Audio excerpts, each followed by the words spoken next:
Жақсы шығарма жан серігің. Сәтті сомдалған кейіпкермен қоса қуантады, ойландырады, мұңайтады.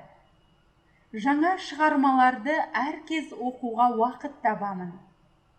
Өнегелі өмір сериясымен шыққан Медеу Сәрсекенің Қаныш Сәтбаев пен Ебіни Бөкетай жайлы терең зерттеуден туған кітабын сүйсіне оқыдым.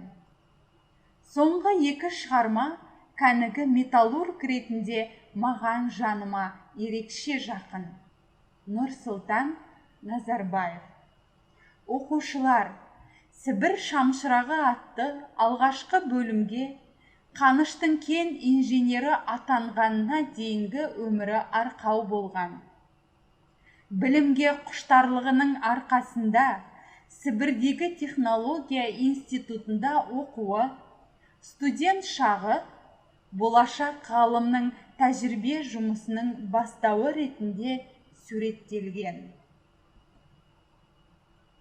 Олай болатын болса, оқушылар Сібір шамшырағында бөліміндегі кейіпкерлерді анықтай отырып, кестені толтырып, кейіпкерлерді белгілейміз.